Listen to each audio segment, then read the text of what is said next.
नमस्कार मंडळी, आज आपण उन्हाळा विशेष अत्यंत पौष्टिक असे हे लाडू बनवणार आहोत. गूळ साखर न वापरता हे लाडू बनवले आहेत. लहानच काय मोठे सुद्धा खूप आवडीने खातील असे हे पौष्टिक लाडू आहेत. चला तर आपण वेळ न घालवता लगेच रेसिपीला सुरुवात करूया.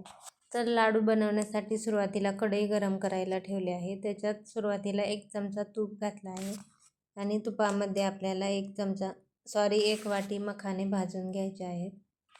मखाने छान क्रिस्पी होईपर्यंत भाजून घ्यायचे आहेत. तर इथे बघू शकता 2-3 मिनिटे छान मखाने भाजून झाले आहेत. क्रिस्पीसुद्धा झाले आहेत. प्लेटमध्ये थंड करायला काढून घेऊया. नंतर 1 वाटी शेंगदाणे आपल्याला छान खरपूस असे भाजून घ्यायचे आहेत. उन्हाळ्यात थकवा, कमजोरी असे प्रत्येकाला जाणवते, तर असे हे उन्हाळा विशेष लाडू एकदा नक्की बनवून पहा. शेंगदाणे सुद्धा भाजून गार करायला ठेवले आहेत. नंतर 1 वाटी खोबरं किसून घेतलं आहे. ते सुद्धा थोडंसं लालसर होईपर्यंत परतवून घेतलं आहे. ते सुद्धा प्लेटमध्ये थंड करायला काढून घेतले. नंतर कढईमध्ये थोडंसं तूप घालायचं आहे आणि तुपामध्ये काजू बदाम मी 1 वाटी घेतला आहे, ते भाजून घ्यायचं आहे. तुम्ही कुठलेही ड्रायफ्रूट्स याच्यात घालू शकता, पिस्ते किंवा अक्रोडसुद्धा घालू शकता. काजू बदामसुद्धा काढून घेतले. नंतर थोडेसे मी इथे काळे मनुके घातले आहेत, ते सुद्धा थोडेसे तुपामध्ये भाजून घेतले. मनुके भाजून झाल्यानंतर काढून घेतले. नंतर याच्यात आपल्याला मिक्स बिया भाजून घ्यायच्या आहेत. तर इथे मी 2-2 चमचे सूर्यफूल, मगजबी आणि भोपळ्याच्या बिया घेतल्या आहेत. त्यासुद्धा भाजून प्लेटमध्ये गार करायला काढून घ्यायच्या आहेत. जर केस गळती होत असेल किंवा कॅल्शियमची कमी असेल तर प्रत्येकाने हा लाडू आवर्जून खायला पाहिजेत. एवढे पौष्टिक आहेत. गूळ किंवा साखर अजिबात वापरली नाही. नंतर कढईमध्ये थोडंसं तूप घातलं आहे आणि 1 वाटी खजूर बारीक कट करून घेतली आहे. ती सुद्धा तुपामध्ये छान परतवून घेतली आहे. आता सगळे जिन्नस भाजलेले आपल्याला पूर्णपणे थंड करून घ्यायचे आहेत. याच्यात तुम्ही खारीक पावडरसुद्धा वापरू शकता किंवा तीळ, फुटाणेसुद्धा वापरू शकता. तर सुरुवातीला इथे मखाण्याची पावडर बनवून घेतली आहे, ती एका बाउलमध्ये काढून घेतली. नंतर शेंगदाणे मिक्सरला बारीक करून घ्यायचे आहेत.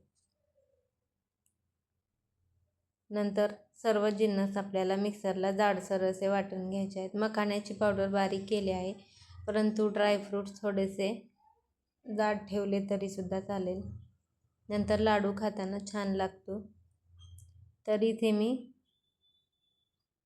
काजू बदाम बारीक करून घेतले. नंतर खजूरसुद्धा मिक्सरला फिरवून घ्यायचे आहे आणि सर्व छान एकजीव करून घ्यायचं आहे. सर्व प्रमाण मी एकाच वाटीने घेतलेलं आहे. तुपामध्ये सगळं भाजून घेतल्यामुळे लाडू बांधायला हे छान बाइंडिंग येतं. जर तुमच्याकडून व्यवस्थित बाइंडिंग होत नसेल तर याच्यात 2-3 चमचे तूप घालायचं आणि छान मिसळून घ्यायचं. तर मी शेवटी याच्यात मनुके भाजलेले घातले आहेत. सर्व छान एकजीव करून घेतलं आहे आणि आता आपण याचे लाडू वळून घेऊया. तर याला व्यवस्थित असं बाइंडिंग आलेलं आहे. तर इथे बघू शकता लाडू व्यवस्थित आपला बांधला जात आहे. खूप पौष्टिक असे हे लाडू होतात आणि खायलासुद्धा तेवढेच टेस्टी लागतात. तर अशाच पद्धतीने इथे मी सर्व लाडू बांधून घेते. तर मुलांना मधल्या वेळेत खाण्यासाठी सुद्धा हे लाडू खूप छान आहेत किंवा सध्या मुलांच्या परीक्षा वगैरे चालू असतात तेव्हा आयत्या वेळेस असे लाडू बनवून ठेवले कधीही फायद्याचेच होते. तर इथे सर्व लाडू माझे बांधून झाले आहेत, बघू शकता. तर इथे एक लाडू तोडून दाखवत आहे. एकदम खायला हे टेस्टी लागतात. तुम्हाला व्हिडिओ कसा वाटला नक्की सांगा. व्हिडिओ आवडला असल्यास प्लीज एक लाईक नक्की करा. व्हिडिओ जास्तीत जास्त शेअर करा आणि चॅनेलला सबस्क्राईब करा. धन्यवाद.